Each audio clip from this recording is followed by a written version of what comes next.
Hello everyone, thank you so much for joining us on this very important program focused on African women's health. This is a program that is dedicated to promoting African women's health at home and abroad. We share the global message of health for all and emphasize that African women must not be left behind in optimal health. In case you are joining the program for the first time, my name is Dr. Olaide Mushiji of the School of Nursing and Midwifery, Western Sydney University, Sydney, Australia. Last week, we started our conversation on mental health by providing some background information on that health issue. And our promise today is to look at depression with specific emphasis on postnatal depression. Depression is a common mental health problem, and according to World Health Organization, more than 300 million people are living with depression. Regardless of people's background, Africans or otherwise, it's a common health issue. However, because of our program that is focusing on African women, we are bringing it our way this week. And we are so privileged to have Dr. Diana Jeffries of the School of Nursing and Midwifery, Western Sydney University, joining us on this program. She has done a number of work on postnatal depression, yes, and we consider it very important to have you here. Thank you for coming, Dr. Jeffries. Thank you for having me. It's lovely. Yeah, there are a number of questions I will ask you. Without wasting much time, we just say, what do you want us to know about postnatal depression? What is it? Well, postnatal depression affects 1 in 7 women following the birth of their child. And basically, it is developing depression after the child comes along. And depression is normally considered to be a low mood that lasts for more than 2 weeks. That can also be, the woman may also experience a lack of motivation, lethargy, may find it really difficult to just do normal things that they would normally do during the day. But when you have a small baby and that baby's dependent on you, the woman also experiences terrible guilt because she's unable to look after the baby properly, and she may find that she gets incredibly anxious about the baby. So she might keep looking at the baby all the time and keep checking up on the baby and feeling guilty. She may become weepy and she may feel really tired. It can also affect her physically. Okay. Because she may not be able to sleep well. She might find she has trouble going to sleep, and she may find that she wakes up very early in the morning. And she also might find that she has no appetite, so she might lose weight, or she may find that she's eating more than she normally would. Thank you very much, Dr. Jeffries.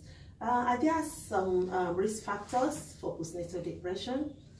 Well, normally when a woman first goes to see her midwife or goes to see the doctor early in her pregnancy, she will be asked to do the Edinburgh Depression Scale, which is a series of questions which looks at a woman's risk factors for developing depression after the birth of a child.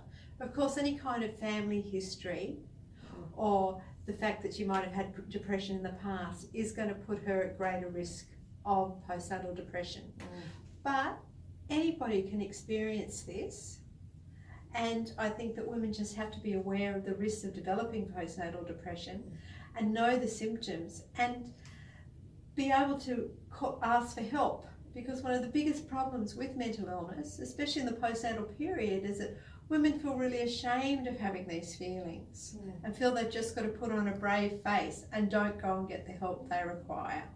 Yeah, I quite agree with you, because if we look at it from the African women's context, you find out that there are a number of cultural barriers.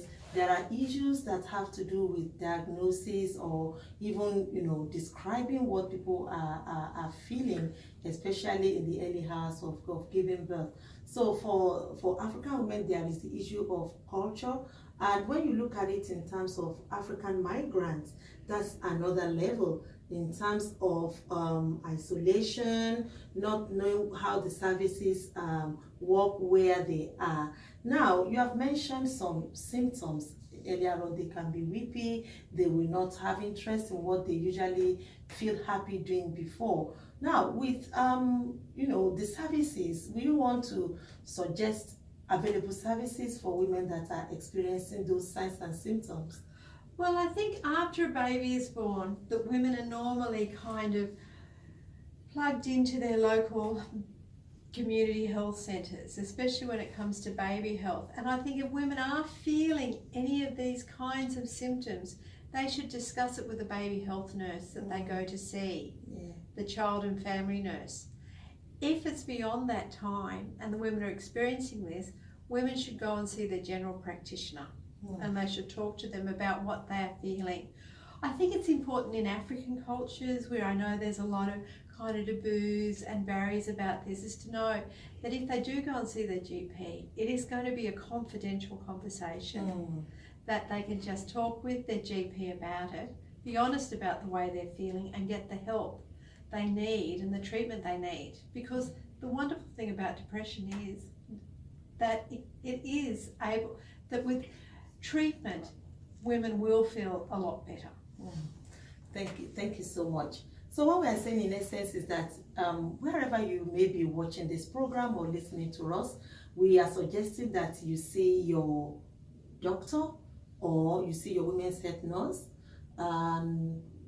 Let them know what you're experiencing, and it's very confidential. They'll be able to guide you on where you can receive the service.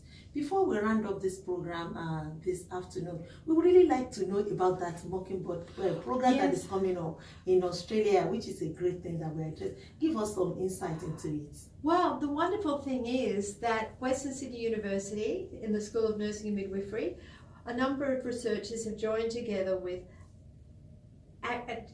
performers from New Zealand, Lisa Brickell and Siri Embler, and they've produced a play called Mockingbird, which traces 4 generations of women in one family who've had serious mental health issues after childbirth. And it really is a fantastic play. It only goes for an hour. That really shows you what it's like to have mental illness after childbirth. But just in case anyone wants to come and see it from the African community, and we can give you names and dates if you contact Western Sydney University and you contact me, is that it's actually really funny. It's a really funny, humorous show. So you'll walk away feeling really moved and you really feel that you've had a great night out, and you will learn a lot more about mental illness after childbirth. Thank you very much, Dr. Jeffries.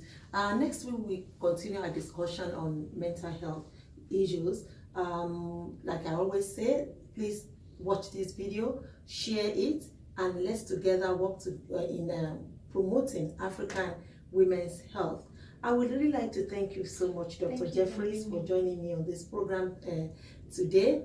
Thank you for watching. Thank you for coming on board, our audience. And I look forward to next week, Monday, when we shall meet again on this program, focus on African women's health. And until then, it's bye for now. Thank you.